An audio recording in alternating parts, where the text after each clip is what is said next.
Pangkeun nami abdi tiara wulan suci ti kelas 10-4. Abdi di dieu bade ngadugikeun dongeng Tangkuban Parahu.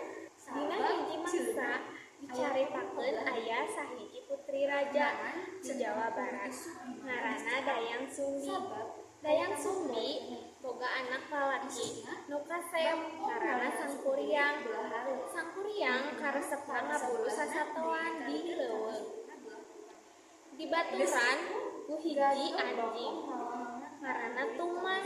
Anjing eta lain sawajarna anjing, sebenarna anjing eta titisan dewa nu mangrupakeun bapana Sangkuriang. Tina hiji poe Sangkuriang jeung Tumang mangkat ka hiji leuweung. Nah, kunaon pas Sangkuriang nita si Tumang udag ka leuweung, si Tumang embungeun nuturkeun ka hayang si Sangkuriang. Nah, akhirna diusir ka jero hutan si Sangkuriang. Saentos Sangkuriang balik deui ka istana, Sangkuriang nyaritakeun kajadian eta ka indungna nyaeta Dayang Sumbi. Ngadenge carita eta, Dayang Sumbi teras ngambek kacida teu sadar. Akhirna Dayang Sumbi nako sirahna si Sangkuriang make sendok sangu anu keur dicekel nepi ka aya urutna. Sangkuriang ngambek terus akhirna mangkat ngembara ninggalkeun istana kerajaanna. Sarta kajadian eta Dayang Sumbi nyesel ka anu tos naon dilakukeunana ka Sangkuriang. Saentos kajadian eta Dayang Sumbi terus ngadoa jeung tapa. Tina hiji wangsa dewa-dewa masihan hadiah ka Dayang Sumbi nyaeta rupa awet ngora jeung kageulisan anu abadi. Entos lami pisan Sangkuriang mangkat, akhirna Sangkuriang mutuskeun balik ka istana. Saentos nepi ka istana, Sangkuriang ningali kerajaan eta teh tos beda pisan. Di dinya oge Sangkuriang ningali aya hiji awewe geulis kacida nu teu lain padahal indungna.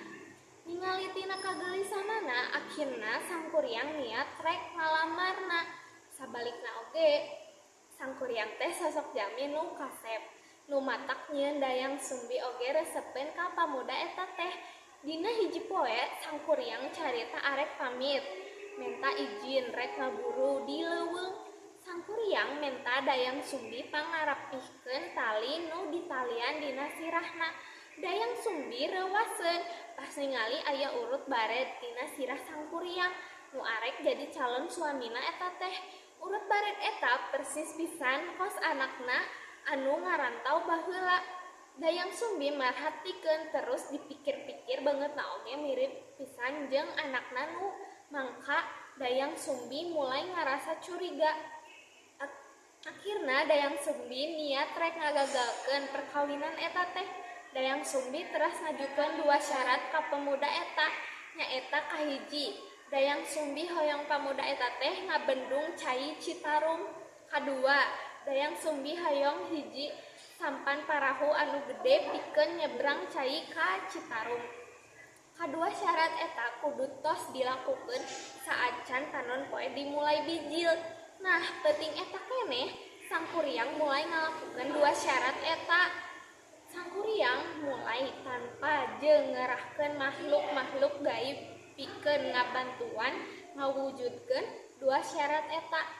Dayang Sumbi mulai ningali lalaunan pagawean Sangkuriang nu sabenerna ampir beres dilakukeun dina waktu eta keneh.